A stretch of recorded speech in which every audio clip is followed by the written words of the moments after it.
Friends, आज आप लोग के लिए टॉपिक लेकर के आए हैं द्वंद्वात्मक भौतिकवाद, डायलेक्टिकल मेटेरियलिज्म। मार्क्स ने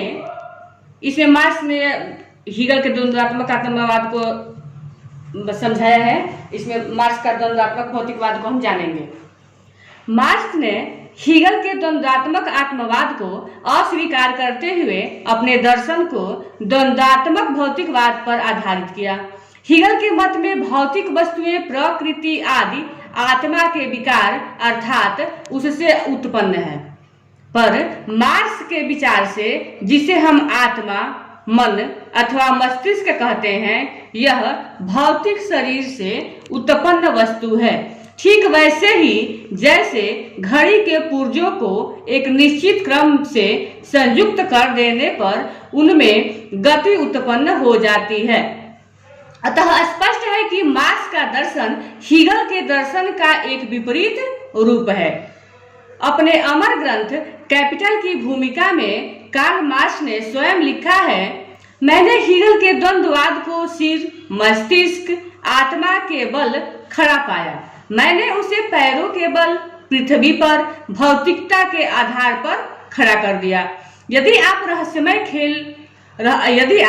रहस्यमय खोल में से तार्किक सार तत्वों को ढूंढ निकालना चाहते हैं तो आपको हीगल के द्वंद्ववाद को बिल्कुल उलट देना होगा। द्वंद्वात्मक भौतिकवाद मार्क्सवादी चिंतन की सबसे महान सफलताओं में से एक है। इस प्रतिभापूर्ण खोज के कारण ही दर्शन शास्त्र पहली बार विज्ञान बन सका जो प्रकृति, समाज और मानवीय चिंतन के विकास के वस्तुगत नियमों का ठीक ठाक प्रतिनिधित्व कर सके। यह सिद्धांत ऐतिहासिक विकास के सामान्य नियमों को प्रतिपादित करता है, परंतु इसे भली प्रकार से समझने के लिए यह आवश्यक है कि हम द्वंद्ववाद के क्रम विकास को जान लें, जो कि निम्न है। आइए इसमें सबसे पहले जानते हैं द्वंद्वात्मक क्या है। द्वंद्वात्मक का अर्थ, मीनिंग ऑफ डायलेक्टिक। द्वंद्ववाद का अंग्रेजी रूपांतरण डायलेक्टिक यूनानी शब्द डायलेगो से बना है, जिसका अर्थ होता है बातचीत करना या तर्क वितर्क करना। प्राचीन समय में द्वंद्ववाद तर्क वितर्क के दौरान प्रतिवादी द्वारा प्रस्तुत तर्क या युक्ति में विरोधों को बताकर तथा उनका समाधान करके सत्य तक पहुंचने की कला थी, जिसे आज हम डिस्कशन के नाम से जानते हैं, जिसे हम डिबेट के नाम से जानते हैं। प्राचीन काल में ऐसे दार्शनिक थे जिनका विश्वास था कि विचार में विरोधों का प्रकट होना तथा विपरीत मतों का संघर्ष सत्य तक पहुंचने का सबसे उत्तम उपाय होता है। बाद में चिंतन की इस द्वंद्वात्मक प्रणाली का प्रयोग प्राकृतिक घटनाएं सदैव गतिशील रहते हुए निरंतर परिवर्तित होती रहती है और प्रकृति का विकास प्रकृति में विरोधों का विकास या प्रकृति में विरोधी शक्तियों की अंतःक्रिया के फलस्वरूप होता है। अब आइए जान लेते हैं हीगल का द्वंद्ववाद क्या है। हीगल्स डायलेक्टिज्म। हीगल की द्वंद्ववादी प्रणाली में बुद्धि संगत तत्व है जिसमें विकास का विचार है। आप घटनाओं और घटना प्रवाह को एक दूसरे के संदर्भ में उनके पारस्परिक संबंधों और एक दूसरे पर निर्भर रहने की पृष्ठभूमि में देखते हैं। हीगल घटना प्रवाह को उत्थान, परिवर्तन और विनाश के एक क्रम के रूप में देखते हैं। हीगल यह सिद्ध करना चाहते हैं कि इस क्रम के चलते रहने का मूलभूत कारण विरोधी शक्तियों का संघर्ष ही है। हीगल कहते हैं कि संसार में प्रत्येक वस्तु की प्रतिवादी वस्तु अवश्य होती है। पहले वाद, थेसिस होता है और तब उसका प्रतिवाद।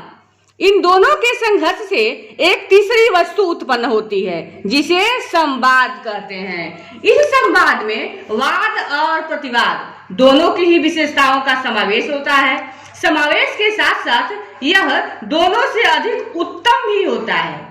इस अर्थ में संवाद वाद और प्रतिवाद इन दोनों का अतिक्रमण करता है। संवाद एक नई परिस्थिति है, परंतु यह अस्थायी होता है। संवाद एक नई परिस्थिति है, परंतु यह अस्थायी होता है, क्योंकि प्रगति के दौरान थोड़े समय के बाद वह फिर स्वयं वाद का रूप धारण कर लेता है और फिर उसका एक प्रतिवाद जन्म लेता है। और फिर इन दोनों का संघर्ष आरंभ होता है। इस संघर्ष के फलस्वरूप एक दूसरा संवाद उत्पन्न होता है। यह पहले संवाद से उच्च कोटि का है। इसी को हम एक दूसरी तरह से समझा सकते हैं। जो शक्ति सर्वप्रथम संगठित हो जाती है वह अपना एक कार्यक्रम रखती है और विश्व का संचालन उसी कार्यक्रम के अनुसार करती है। इसी को वाद कहते हैं, परंतु उसका कार्यक्रम प्रत्येक व्यक्ति के अनुकूल हो ऐसा संभव नहीं। ऐसी परिस्थिति में समय बीतने पर उन प्रतिकूलों की संख्या बढ़ जाती है और धीरे धीरे उनका संगठन हो जाता है। संगठित हो जाने पर वे पूर्व कार्यक्रम का विरोध करते हुए एक नवीन कार्यक्रम को उपस्थित करते हैं। इसको प्रतिवाद कहते हैं। कुछ समय तक इनमें परस्पर संघर्ष चलता रहता है। तब इन दोनों की विशेषताओं का समन्वय कर तथा कुछ नवीन का योग कर एक नया दल संगठित होता है। वह अपना नवीन कार्यक्रम उपस्थित करता है। इसी को संवाद कहते हैं। आगे चलकर इस संवाद के भी प्रतिद्वंदी तत्व प्रकट होने लगते हैं और तब यही संवाद फिर से वाद में बदल जाता है और फिर उनका एक नए प्रतिवाद से संघर्ष आरंभ होता है। इस संघर्ष के फलस्वरूप एक दूसरा संवाद उत्पन्न होता है जो कि पहले संवाद से उच्च कोटि का होता है। यही प्रक्रिया निरंतर चलती रहती है और इसी के कारण मानव जाति की प्रगति का क्रम घटित होता है।